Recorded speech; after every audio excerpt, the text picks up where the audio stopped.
Nathani akamwambia mfalme, haya, fanya yote yaliyomo moyoni mwako, maana Bwana yu pamoja nawe. Moyoni mwako umebeba nini? Nathani anaambiwa afanye yote yaliyomo moyoni mwake. Sasa wewe, moyo wako umebeba nini? Shalom shalom. Bwana Yesu asifiwe. Tumsifu Yesu Kristo.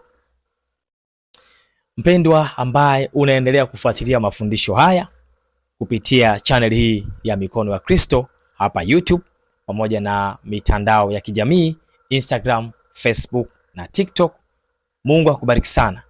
Mungu akubariki sana kwa kuwa unaendelea kufuatilia mafundisho bora kabisa ya neno la Mungu kupitia channel hii ya Mikono ya Kristo. Leo nimekuja na somo hili linafundisha kwa habari ya moyo wako. Moyo kwa wanadamu umebeba nafasi kubwa sana ya matokeo katika maisha yako. Na somo hili linasema hivi: moyo wako umebeba matokeo yako. Kwa hiyo kuanzia sasa, anza kutafakari juu ya mwenendo wa moyo wako. Umebeba nini moyoni mwako? Umewabeba akina nani moyoni mwako? Mungu anapochagua vitu, anapochagua watu, anapowatazama watu, huwaga haangalii kinachosemwa kinywani. Mungu anaangalia kilichomo moyoni mwako. Una tabia gani moyoni? Una matendo gani moyoni? Ndio Bwana huyapenda hayo. Tunaona hapo mwanzo kabisa kwamba mtumishi wa Mungu anamwambia Nathani, akamwambia mfalme.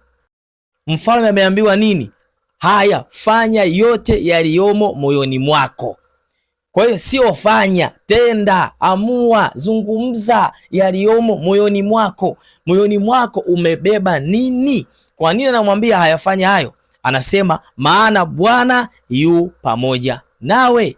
Samueli wa pili sura ya 7 aya ya 3. Kwa hiyo unawezekana wewe unafanya vitu, unatamka maneno yanatoka moyoni mwako ambayo umeyabeba moyoni mwako, kwa sababu kwa kawaida mtu yasema yale ambayo yapo moyoni mwake.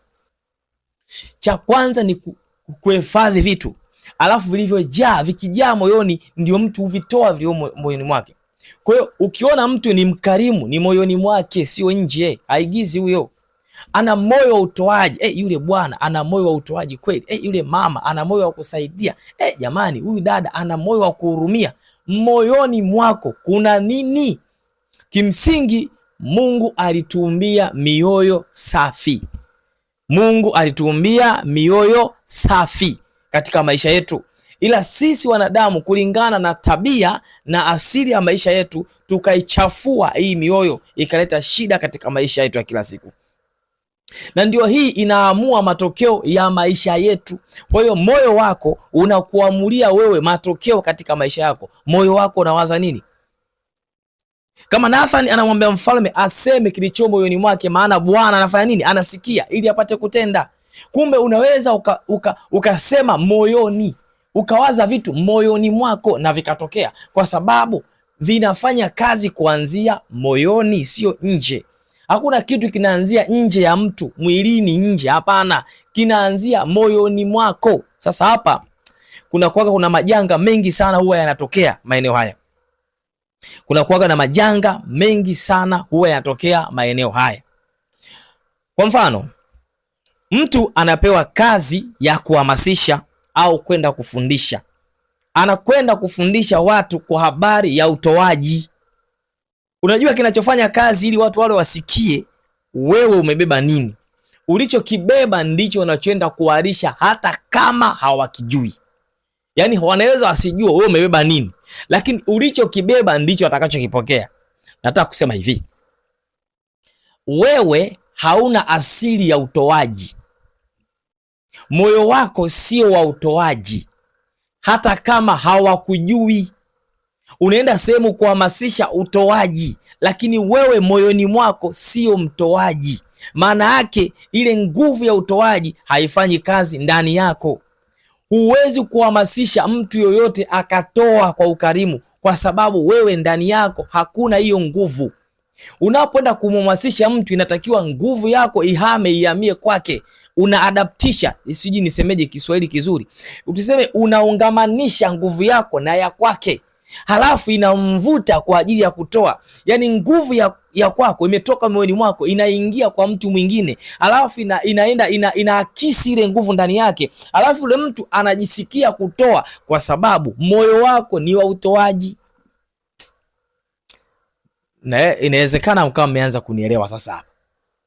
Kwa unapohamasisha jambo lolote, linatakiwa mumpe mtu ambaye anahusika nalo. Kwa mfano lingine, yani wewe ndani yako hauna uchaji wa Mungu, hauna maisha ya kumtumikia Mungu.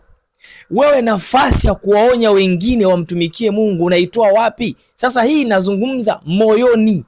Yani manake hata ukitoka ukaenda sehemu ambayo watu hawakujui, lakini hauna tabia ya kumcha Mungu, hauna tabia ya kusali, hauna tabia ya kumpenda Mungu, alafu unaenda kuwahamasisha watu mahali ambako haujulikani, eti jamani muwe mnasali, jamani mumpende Mungu, jamani mlipende kanisa, muende kanisani, wale watu hawatosali. Unajua kwa nini?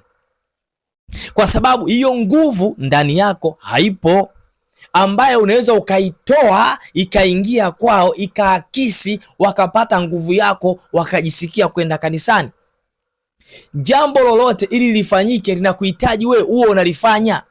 Ndio maana unaweza ukaa hata kwenye nyumba yako, wewe ni mtu wa sala, mke wako hasali, ama mume wako hasali, ama watoto wako hawasali, ama ndugu zako hawasali. Ngoja nikwambie, ikitokea unaendelea kusali kila siku, kuna siku humo ndani kuna mtu ataanza kusali. Hata usimwambie asali, kwa sababu ya nguvu yako ya kusali inazunguka kwenye familia. Itamnasa mtu, ataanza kusali wa kwanza, ataanza kusali wa pili, ataenda kusali wa tatu.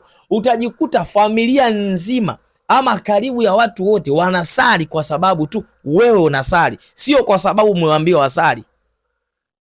Ndio maana mtu yeyote anapoenda mahali kwenye nyumba ya watu ambao wanasali, yeye atasali tu, hata kama mmwambie asali.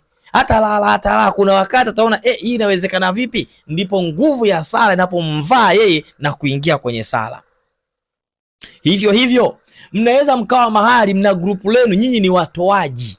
Akija mtu ambaye hana tabia ya kutoa, nyinyi msimwambie atoe. Endeleeni kutoa, kwa sababu nyinyi mnayo nguvu ndani yenu. Moyo wenu ni moyo wa utoaji. Huyu mtu itafika hatua ataanza kutoa. Kwa sababu gani? Kwa sababu ya nguvu ya utoaji iliyokuwa ndani yenu inaingia kwake taratibu taratibu.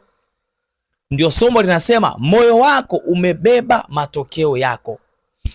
Hivyo mtu aliyekuwa anajali muda, akienda moyo wake wa kujali muda, akienda sehemu ambapo watu hawajali muda, taratibu na yeye ataanza kuto kujali muda bila kuambiwa na yoyote. Sio kwa sababu anaona, ni kwa sababu ile nguvu imemmeza.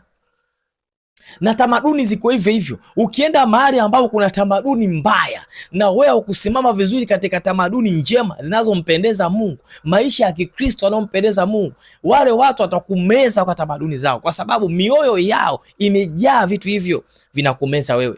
Lakini nguvu yako ikiwa kubwa, wale hata wakiwa wengi watakufuata wewe, kwa sababu nguvu yako itawameza wale. Kwa hiyo matokeo katika maisha yako wewe yanategemea na moyo wako umebeba nini. Mtu yoyote anayekwenda kufanikiwa kwa viwango vikubwa, maana yake ni kwamba moyoni mwake amebeba viwango vikubwa. Huyo mtu ukimuuliza atakwambia mimi lazima nitasafiri, mimi lazima nitakwenda mbali, mimi sio wa hapa, mimi maisha yangu yani sio ya kawaida, mimi sitoishi maisha ya kimasikini. Fuatilieni watu ambao wana mioyo ya namna hiyo, wana mioyo ya kutamka vitu vikubwa, waangalieni mwisho wao unakuwaga nini. Hawa watu wanafikiaga hatima kubwa, hata wasifikie zile walizozisema, lakini hawawi katika level za kawaida. Kwa nini? Kwa sababu mioyo yao ina hiyo nguvu ya kukiachilia hicho kitu kikaleta matokeo. Ili kitu kilete matokeo kinatakiwa kianze moyoni. Ndio maana Nathan anamwambia mfalme aseme kilichomo moyoni mwake, kwa kuwa Bwana anasikiliza ili apate kutenda. Kumbe Mungu sikiliza kilichomo moyoni mwako. Kwa sababu hiyo tunaambiwa kwamba Mungu anaweza kutenda jambo bila kukuuliza, kwa sababu anajua moyoni mwako kuna nini. Moyoni mwako kuna waza nini, Mungu anatenda. Ndio maana dhambi zingine tunatenda kwa mawazo. Yaani umewaza moyoni mwako tu, dhambi tayari, hujafanya chochote. Kwa sababu moyo wako umewaza mambo mabaya. Kama ukiwaza mambo mabaya, Mungu anayehesabu. Vivyo hivyo ukiwaza mambo mema, yanatokea. Jamani, tuchangieni kitu fulani. Wewe unachangia? Wewe unasimama katika michango hiyo? Na kama uchangii, sababu ni nini? Okay, unaweza ukawa hauna cha kuchangia, lakini moyo wako unachangia. Hebu nisome hiyo Wakorinto. Some kwanza hapa Wakorinto. Fungua Biblia yako, kitabu cha Wakorinto wa pili. Wakorinto wa pili sura ya 9 aya ya 7. Nimesema hauna cha kuchangia, moyo wako unachangia. Yaani moyo wako unasikia kuchangia. Maana mwingine anaweza akawa nacho cha kuchangia, lakini moyo wake hauchangii. Moyo wake umegoma. Yaani huyu ni kazi bure. Anajilazimisha tu kwa sababu watu watamuonaje. Tusome hii aya inasema nini? Kila mtu na atende kama alivyokusudia moyoni mwake. Sasa moyoni mwako umekusudia nini? Swali hilo. Si kwa huzuni wala si kwa lazima, maana Mungu humpenda yeye atoaye kwa moyo mkunjufu. Moyo wako umebeba nini? Kumbe hata Mungu analitaka hilo kwako. Sio tu unatoa fedha nyingi, moyo wako umebeba nini katika utoaji huo? Kumbe unaweza ukatoa kitu kwa moyo usiokuwa mkunjufu, lakini vile vile mtu anaweza asitoe chochote, lakini ana moyo wa kutoa. Mungu huhesabu yule ametoa, kwa sababu nafsi yake na moyo wake vinatamani kutoa, lakini ameshindwa kutoa kwa sababu kadha wa kadhalika. Kwa hiyo moyoni ndio kunajenga hatua ya mtu. Moyoni ndio kunajenga mafanikio. Mtu anachotamani kufanya ndicho kinatokea. Ukipata kiongozi ambaye ana maono kutokea moyoni, watu hawa kuvuka ni rahisi, kwa sababu huyu maono yake sio madogo. Mmezoea kuchangia labda sadaka 1,000, yeye maono yake labda sadaka, nataka siku moja tuchangie sadaka kwenye jumuiya hapa laki. Sadaka yetu hapa ya tunakutana kwenye kila ibada hapa, kila siku nasoma 20,000, nataka iwe 200,000. Moyoni mwake anawaza hivyo. Na yeye akiwa na moyo huo wa kutoa, hiyo inajengeka yenyewe tu. Yaani utashangaa hiyo sadaka baada ya muda fulani inafikia, hata kama sio 200,000 itafika laki kutoka 30,000. Mtajiuliza, watu ni wale wale. Yaani watoaji wataongezeka, watakuwa ni wale wale, lakini utoaji utaongezeka. Kwa nini? Moyo wake, nguvu ya moyo wake imeingia kwa watu wengine, ikafanya kazi, wale watu wakawa na moyo wa kutoa. Ndiko anakosema hapa Paulo anawaandikia Wakorinto kwamba kila mtu na atoe kama alivyokusudia. Kumbe watu wanaweza kuwa wanataka kutoa, lakini wamekusudia kutoa kidogo. Mtu anaweza kutoa sadaka kama sadaka, kwa maana ya sadaka 30,000 akatoa, na uwezo huo anao, lakini amekusudia kutoa shilingi 500. Sio kwamba hana, ila kusudi la moyo wake ndio limekuwa baya. Sasa unapokutana na mtu ambaye ni mtoaji, ile roho ya utoaji, nguvu ya utoaji, ule moyo wa utoaji unakuingia wewe, ambao ulikuwa unatoa shilingi 500, utajikuta mwenyewe unaanza kutoa kingi. Unashangaa watu 3 wametoa laki, wakati mlikuwa watu 10 mnatoa shilingi 5,000, 10,000, 20,000. Lakini watu 3 wamekuja kutoa laki. Manake ile nguvu ya moyo wa utoaji imefanya nini? Imewaingia watu, wametoa. Kwa hiyo mnapochagua watu pia angalieni mioyo yao. Ndio maana hata Mungu kwenye kusimamia uchaguzi, mnapoombea achague viongozi walio bora, anaangalia mioyo yao. Hawa wana moyo wa kubeba wengine, wana moyo wa kuhurumia, wana moyo wa kuwavusha watu, kwa sababu kiongozi ndiyo taswira. Kiongozi lazima uwe na mioyo yote ambayo inatakiwa: moyo wa huruma, moyo wa upendo, moyo wa utoaji, moyo wa kuwabeba wengine, moyo wa kufikiri vitu katika ngazi au katika viwango vya juu sana, ili hao watu wavuke, kwa sababu wewe ni kiongozi, ndiye taswira. Yaani wewe ukidumaa tu, wewe si ndio lango, hawa wengine wote wanadumaa. Sasa wewe kama baba unaenda kanisani, unatoa sadaka shilingi 500 ile nyeupe. Watoto hapa shilingi ngapi? Si ndio mnawapa shilingi 50 na shilingi 200. Sio kwamba hauna, mimi sizungumzi kwa mtu ambaye ana, usinielewe vibaya. Kama hauna, hata kama una unatoa 200 ndio ulionao, katoe tu. Mimi siwezi kukulaumu kwa sababu ndio ulicho nacho. Lakini mtu anayo, yani anapanga kabisa anaenda kutoa shilingi 1000. Sio kwamba ndio aliyokuwa amepanga, mimi kila Jumapili au kila nikienda kwenye ibada natoa 1000, familia nzima tutatoa 1000. Ndio, mnaweza mkawa mpo 10 mmetoa shilingi 10,000, lakini je, ndio uwezo wako? Ndio moyo wako unakusudia kutoa? Ndio uwezo wake moyo wako kutoa hicho? Ama unaweza kutoa zaidi ila umeukunja moyo wako utoe kidogo? Sasa kama mtu anatoa shilingi 1000, mtoto lazima atoe shilingi 200. Kwa hiyo ule moyo unaendelea.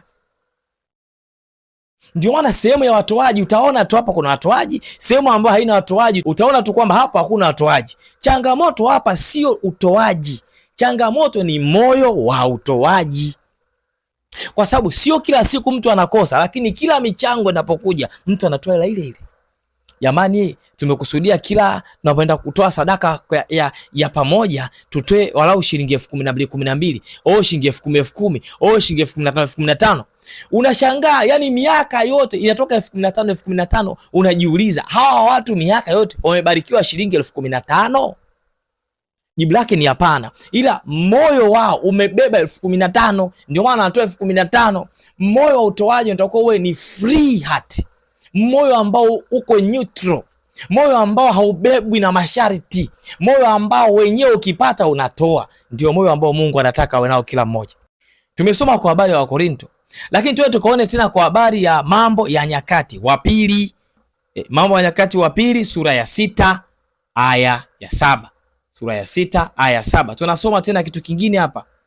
Basi ilikuwa moyoni mwake Daudi baba yangu kujenga nyumba kwa jina la Bwana Mungu wa Israeli. Maneno haya bila shaka tunaona anayeyatamka ni mtoto wake Daudi, ambaye yeye ndio aliyepewa kulijenga hekalu la Bwana. Mfalme Suleimani ndio amejenga hekalu la Bwana, lakini maono yalitoka wapi? Ndio Biblia inasema moyo wa Daudi ulitamani kumjengea Bwana hekalu. Moyo wa Daudi, sio akili ya Daudi, moyoni mwake alitamani kumjengea hekalu Bwana, lakini ikashindikana. Kwa sababu gani? Mungu akasema hawezi kunijengea kutokana na mikono yake imejaa damu. Kwa sababu hiyo kibali iko nitampa mtoto wake akijenge, nitampa mtoto wake ajenge. Ndio nani? Mfalme Suleimani. Kwa hiyo maono ya Suleimani yametoka kwa baba yake, na kweli Suleimani ameyapokea maono yaliyokuwa moyoni. Anakuambia Suleimani, moyo wa baba yangu ndio uitaka kujenga hiki kitu, na mimi nimepokea kutokana nguvu. Yani amepokea nguvu ya maono kutoka kwa baba yake, na inasemekana kila kitu alikiandaa Daudi. Suleimani akaja kuongezea vitu, lakini mchoro mzima alikuwa nao Daudi. Nini? Moyo. Kwa hiyo unapokuwa na moyo, vision fulani, wanaokufuatia nyuma yako au waliopo mbele yako wataenda vizuri, kwa sababu wewe ndio umesimama kama lango. Sasa wewe hausimami katika lango lako vizuri, unataka watu watoe wakati wewe hautoi. Inawezekana vipi? Ndio maana michango, hata michango, angalia, hata michango kwenye harusi. Ingawaje michango ya harusi sipendi kuisemea sana, michango ya harusi inataka yani anayetoa ndo atolewe, kitu ambacho kwa Mungu sio kitu kizuri. Lakini nakupa mfano utakusaidia. Mtu ambaye hachangii, yani katikati ya kwetu hachangii, ni ngumu kuchangiwa. Lakini mtu ambaye anachangia, anaweza kuchangiwa na watu ambao hata hawajui, wakamchangia tu. Unajua ni kwa nini? Kwa sababu ndani yake kuna ule moyo wa kutoa. Ndio maana wanamchangia watu ambao hata hawajulikani. Ndio maana kuna mtu anaweza kuomba michango kwa watu asiyewajua kabisa, wakamchangia. Sio kwa sababu wanafahamiana, ni kwa sababu huyo mtu anayeomba michango ndani yake kuna moyo wa utoaji. Wanakuja kumchangia watu wengine. Unaweza kwenda ugenini kabisa ukaomba michango, watu wakakuchangia, kwa sababu ndani yako kuna moyo wa utoaji, hata kama hujawahi kuchangia. Inawezekana katika hali yako ya maisha una maisha duni, una moyo wa kutoa. Yani kuna watu wanasema natamani kumsaidia huyu, lakini mimi sina cha kumsaidia. Huo ni moyo tayari. Anamsikitikia mtu, huyu mgonjwa, yani itakuwa hapa liko hospitali tu 30,000 tunauli hapa, anaenda anatibiwa, anapona huyu. Nashindwa.